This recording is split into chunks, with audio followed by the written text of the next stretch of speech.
ခေတ်မီနီးပညာတွေအစစ်မင်းကိရိယာတွေမရှိဘဲနဲ့လူတစ်ယောက်ရဲ့တီထွင်ဖန်တီးနိုင်စွမ်းဟာဘလောက်အထိခီးရောက်နိုင်မလဲဒီဗီဒီယိုသုံးပုတ်ထဲကကလေးငယ်တစ်ယောက်ရဲ့လက်ရာတွေကတော့တင့်ကိုအံ့ဩမြင်တတ်သွားစေမှာပါပထမဗီဒီယိုမှာဆိုရင်တန်ချေးတက်ပြီးအပေါက်ကြီးဖြစ်နေတဲ့ကားဟောင်းကြီးတစ်စီးကိုကလေးငယ်တစ်ယောက်ကအိုခဲရီဘီလက်မြင်တွေတုံးပြီးပြန်လဲပြုတ်ပြနေတာကိုတွေ့ရမှာပါသူဟာအိုခဲရီကိုတေးသေးချာချာစီပြီးအပေါက်ကိုဖားထေးလိုက်ယုံတာမကပဲကားရဲ့မူလပုံစံအတိုင်းချောမွေ့သွားအောင်စေးတူပြင်ဆင်လိုက်တာဟာတကယ်ကိုအံ့ဩမခံပါပဲ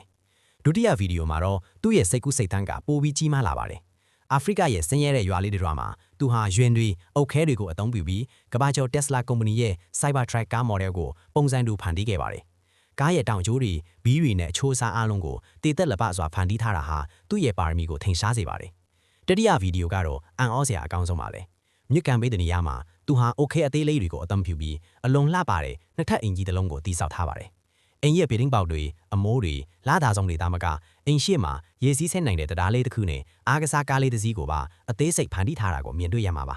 ဒီမြင်ကွင်းတွေကနေကျွန်တော်တို့ရရှိနိုင်တဲ့အကြီးမားဆုံးခွန်အားကတော့အောင်မြင်ဆက်ဆိုတာပတ်ဝန်းကျင်အခြေအနေအပေါ်မှာမူတည်နေပါဘူးဆိုတာပါ